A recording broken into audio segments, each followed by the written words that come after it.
Bienvenidas, bienvenidos. Estamos en In Situ hoy para platicar con un luchador social, una parte importante e interesante de la historia de Baja California Sur, particularmente de la vida política. Estamos con Eleazar Gámez Rascón. Eleazar, muchas gracias por acompañarnos, por estar aquí en In Situ. Hay una parte de Baja California Sur grande que te conoce, pero hay unas generaciones nuevas que no te conocen, y creo también que de las personas que sí te conocen, pocos saben que tú provienes de la Sierra de Sonora, particularmente del pueblo de Tarachi, que está ahí enclavado entre Sonora y Chihuahua, que viviste la juventud en el Valle del Yaqui, en Ciudad Obregón, y bueno, que en este inicio de la juventud participaste ya ahí en la vida política, cívica, contra el gobernador, que era una persona... El candidato a gobernador, perdón, Faustino Félix Serna. Sí. Y lo que me gustaría que nos contaras es por qué te involucraste tan joven y siendo un trabajador de la construcción, un trabajador del campo, ¿por qué se involucraría en estos años 60 alguien como tú en la vida política de Sonora? Por lo mismo, siempre tuve relación con los trabajadores, sobre todo del campo. Yo trabajé mucho tiempo como estadalero, o sea, de jinete, que nivelamos los terrenos del Valle del Yaqui, haciendo los bordos de contención del agua donde se sembraba el trigo. Y en ese vivir tanto por ahí, pues conocí a mucha gente, trabajé con muchos trabajadores, obreros, y participé de las inquietudes de toda esta gente en la lucha por la tierra. En ese tiempo, la organización más extendida, más fuerte que había, era la Unión General de Obreros y Campesinos.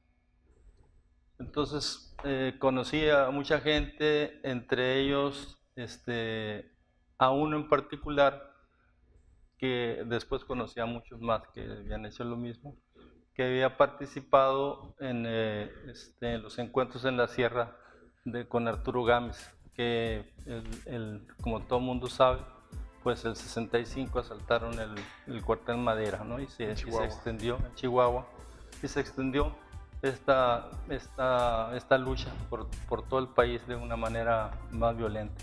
Pero antes yo participé ya formalmente en la lucha política pues podríamos decir, por la lucha por el poder, ¿no?, político de la sociedad, contra los políticos de esa época, que eran sumamente violentos, eran corruptos, pero violentos, ¿no? O sea, era esta rivalidad también eterna entre Hermosillo y Obregón.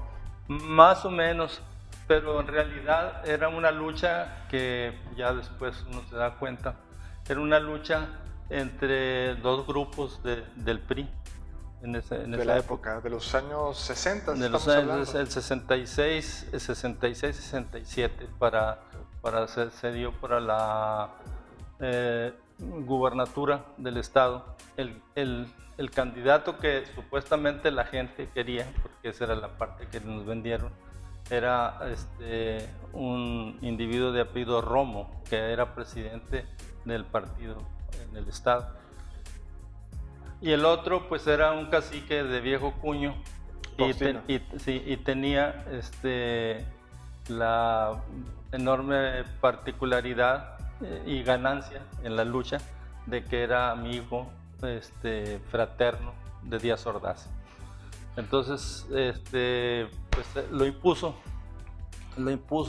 como candidato y hubo una serie de manifestaciones y fue una lucha muy dura, muy violenta, pues mataron a mucha gente, torturaron a otras. Siempre lo que se conoce es la lucha de los estudiantes y la masacre de los estudiantes de Tlatelolco del 2 de octubre de 1968, pero hay muchos antecedentes, ¿no? Sonora fue uno de estos. Sí, esto que se habla siempre, se dice que la lucha de los estudiantes de 68, más bien las víctimas, ¿no? del régimen, fue el 68, pero no, ya se había dado de una forma brutal. Bueno, en Michoacán, en Michoacán, en Guerrero, mucho más atrás venía ya el socavamiento del estado de bienestar, precisamente con López Mateo, al que se consideraba el Kennedy mexicano, ¿no? Y Eleazar, cuando sucedió este movimiento social ahí en Sonora y que tú lo viviste, luego pasaron varias cosas que te condujeron a involucrarte aún más en una lucha que dio origen a las guerrillas urbanas. Sí, precisamente en una de esas manifestaciones nos conocimos varios de que estaban en la UOCM, pero también habían estado conectados como digo, con Arturo Gámez. Y pues ante la cosa que nos parecía muy evidente que había que cambiar, allí escuché por primera vez lo de la democracia, ¿no? Que el juego democrático, que no había tal juego porque no había más que ese partido. Y nos dimos cuenta pues de que la situación no iba por ahí. Pues eso creíamos. Y por otro lado, pues ya nos ya me habían ido a buscar a mí, por ejemplo, al barrio donde vivía. No más que la gente pues me tenía mucha estima y llegó la judicial a varias casas preguntando por mí. No conocemos a ese camarada. De esas cosas que se dan que parecen de novela, pero que pues te hacen a veces reconocer que si hay un pueblo, pues existe un pueblo, claro, existe un pueblo. ¿Y cuál fue el momento de quiebre en el que de una organización política donde dialogaban ustedes, que eran realmente puros jóvenes, ¿no? Estamos hablando de jóvenes entre los 20 a los 30 años, 35 años. ¿Cómo es que deciden tomar una posición tan difícil que es enfrentarse al Estado mexicano, hacer literalmente una guerrilla? Bueno, pues esa que fue una especie de entrenamiento, debut y despedida de la lucha pacífica, pues nos radicalizó y pues nos juntamos toda esta gente. Yo empecé a visitar a mucha gente en el valle, pues no con un plan todavía, sino como de amarrar algún tipo de organización, ¿no? ¿Ya había sucedido la masacre del 68 de Tlatelolco? No, eso fue posterior. El 70 ya con este grupo de gente y la conexión que hizo mi hermano, que estudiaba ingeniería química en la universidad Manuel Gámez Rascón. Manuel Gámez. Hizo unas conexiones a su vez por México, Ramón Mogrovejo, que era el puente en México también, y entraron en contacto particularmente con Óscar González Iguiarte, Este hombre que era un joven, eran casi de la misma edad de mi hermano, eran muy jóvenes, 22 años, 23. Entonces se cayeron bien y entonces se formalizó una visita de Óscar González Iriarte al Valle, que además él ya conocía a algunas gentes de ahí, que por cierto que no fueron a esa reunión porque ya se habían asustado, ¿no? No. ¿Ese es el momento en que crean la Liga Comunista? No, ese es el momento en que creamos el 23 de septiembre, porque a la derrota de Madera, pues queda disperso todo mundo, perseguidos. Y solo Óscar, que era profesor rural, se da la tarea de visitar a todo el país y a toda la gente que conocía y que se proponía volver a la Sierra armado y con un grupo de gentes que lo quisieran seguir. El caso es que llega a Ciudad Obregón y nos informa que pues va a estar en tal fecha, que fue otra coincidencia, fue el 6 de diciembre, que era la fecha del nacimiento de Manuel Gámez Rascón. Eleazar, permite que hagamos una pausa y regresemos. Aquí a In Situ estamos platicando con Eleazar Gámez Rascón, un dirigente social y en su momento también participante de las luchas cívicas, políticas y guerrilleras de México.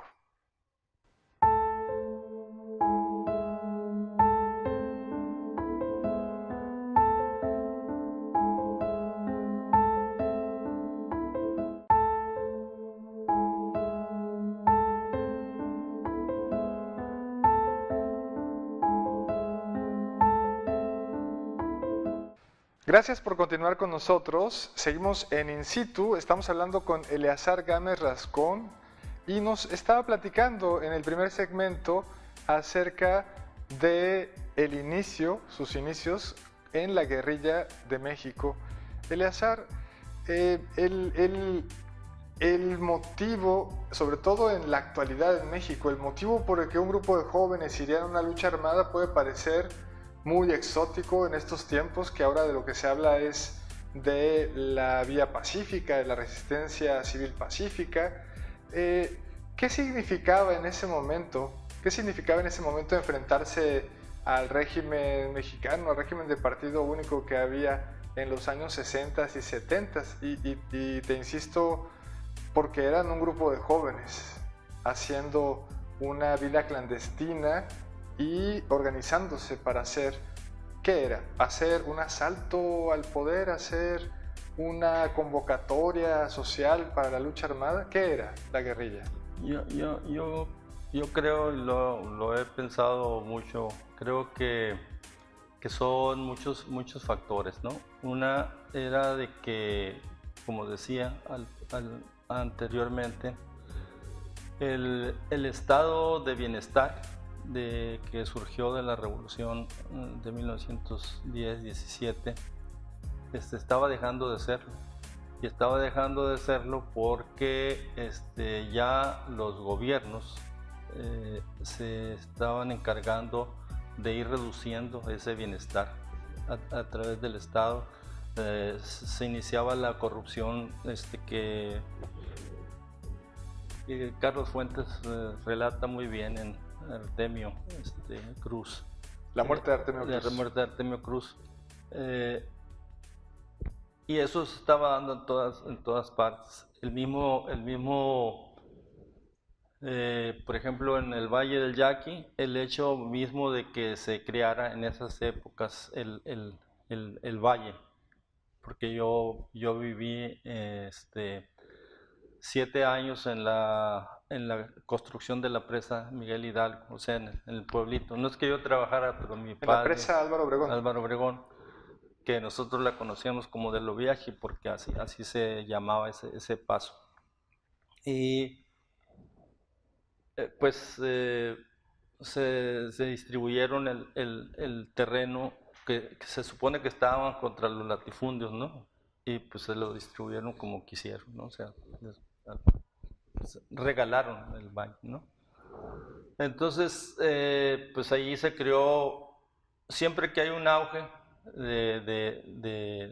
económico, este auge es para unos cuantos y crea una masa de miserables, o sea, de Bueno, trabajadores. siempre se habla del milagro mexicano de los años 50, 40 y Exacto, sí. 50, pero ya en los 60 estaba claro que eso era para unos pocos.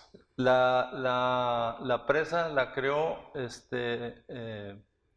Miguel Alemán y la compañía que hizo la presa era Urbanizaciones S.A. y era de él. O sea que Ahí se va, ahí se entiende.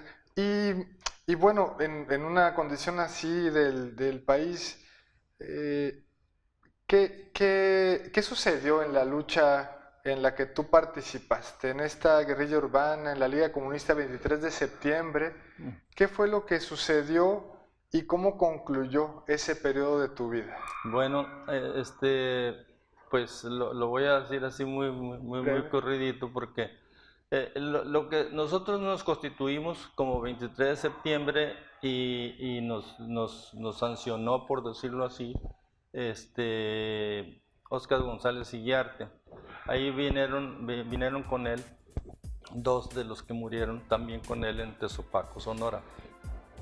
El caso es que el mandato que nos dio, porque ese es el mandato, no nos comprometió a que nos fuéramos con él ni nada de eso, que seguramente algunos se hubieran ido, ¿no?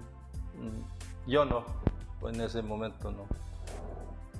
Pero el trabajo que nos encomendó es buscar a todos los grupos a nivel nacional y por eso nombró a Manuel Gámez como el jefe del 23 de septiembre. Entonces de eso se encargó y se vio a muchos grupos y en esos esas pláticas pues se llegó al acuerdo de formar esta organización que se llamaría Liga 23 de septiembre, ¿no? Liga Comunista 23 de septiembre. En estos pasos hay una cantidad enorme de errores, ¿no? Uno, cuando decías qué es lo que lo lleva a uno, pues yo creo que en mucho creo que era el patriotismo, ¿no? O sea que ni éramos socialistas ni éramos comunistas, aunque hubiésemos leído, lo que nos motivaba era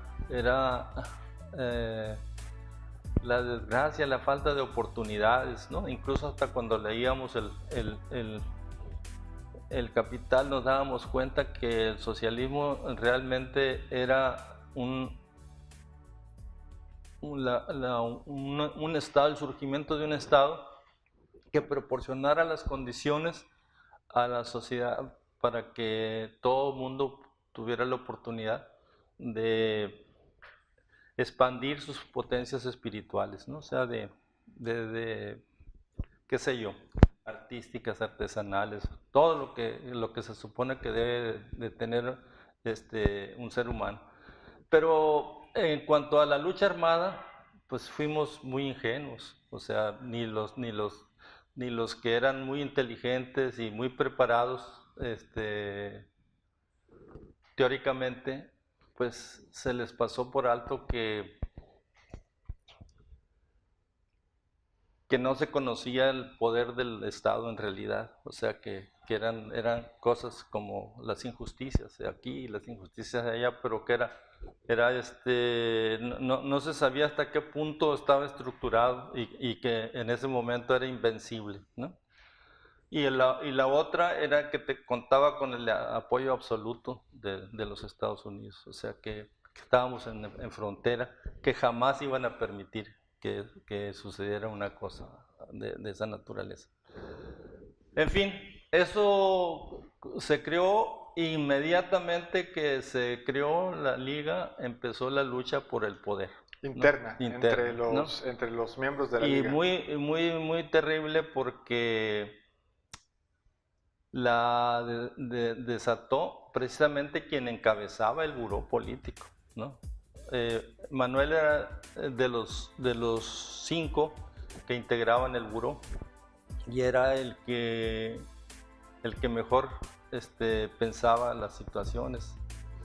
Entonces ahí hubo una estrategia muy difícil de explicar aquí. De sintetizar, sí, bueno. pero fue esa fue una parte, digamos, el 60% de la derrota del movimiento armado. Podemos decir que hacia el año 1973 ya había terminado la Liga 23 de septiembre, o cuando menos ya había terminado tu participación. El 74, a principios del 74. Y bueno, como es tan corto el espacio, me gustaría que nos contaras qué pasó, por qué terminaste llegando después de esta vida en la clandestinidad, siendo alguien de Sonora y bueno, moviéndose por la Ciudad de México, Jalisco, los estados del norte. ¿Cómo es que terminaste aquí en Baja California Sur? Bueno, durante 6 años nos dedicamos nosotros a construir corredores de Sonora, Sinaloa, para la sierra de Chihuahua. Allá estuvimos pues un tiempo, ¿no? Finalmente esa lucha por el poder determinó mi bajada, como decíamos allá. Ya no pude contactar a los dirigentes nacionales y yo era el encargado de esa zona. Entonces, pues ya me di cuenta que algo había pasado y pues finalmente me doy cuenta que los 2 principales dirigentes habían muerto, ¿no? Uno que mandó matar a Manuel, que era Arturo Salas Obregón, y él porque supuestamente se puso nervioso y una patrulla de esas de tránsito a las cuales le había ordenado que se mataran, que mataran policías de ese tipo, pues le echó las luces, se puso nervioso, sacó la pistola y los 2 le dispararon y le dieron una pierna, lo agarraron preso. Entonces ya no hubo una relación posible, porque yo duré como 3 meses buscándolos. No los encontré, pero ya tampoco los buscando especialmente a mi esposa que estaba en otro lugar, y también ella se dio cuenta de la situación y finalmente nos encontramos en agosto, en julio, a fines de julio nos encontramos en Ciudad Obregón. De ahí, como pues no podíamos estar. En 1974. En 1974 nos venimos y pues ¿a dónde te vas? Si no conocíamos el resto del país, y donde yo conocía, pues me conocían, entonces no había posibilidades. Finalmente, ¿alguna vez has contado esa parte de que ibas en el camión y te encontraste a nada menos que a la madre de un comunicador? No, fíjate que sí, es muy, muy bonito eso, porque pues es una cosa así del destino, no sé, de esas cosas que te cambian el rumbo de la vida. Recordé que me había encontrado con una señora, más bien ella se subió al camión y no paró de hablar. no paró de hablar. Finalmente me contó toda la historia del valle y de esa manera yo me di una idea, me llegó eso. El Valle de Santo Domingo, Ciudad Constitución. Amparo Chavira se llamaba la señora, ya murió. Es madre de comunicador, ¿no? Y llegamos aquí el 4 de agosto de 1974 y me tocó me creó una imagen maravillosa no solamente del paisaje, sino de la conducta de las gentes, o sea, amables, no te preguntaban de dónde eras ni qué habías hecho, nada. Me apoyó a mucha gente con trabajo, con esto. Y finalmente, pues, llegaron. La otra historia es muy larga. Pero será muy bueno poder vernos otra vez y contar esta segunda parte. Hemos estado platicando con Eleazar Gámez Rascón. Muchísimas gracias por acompañarnos. Muchas gracias a usted por acompañarnos aquí para conocer un poco de esta historia muy, muy poco frecuentada de los actores políticos, sociales, cívicos que ha habido en nuestro país. En este caso, Eleazar Gámez Rascón, exguerrillero, luchador social, político subcaliforniano.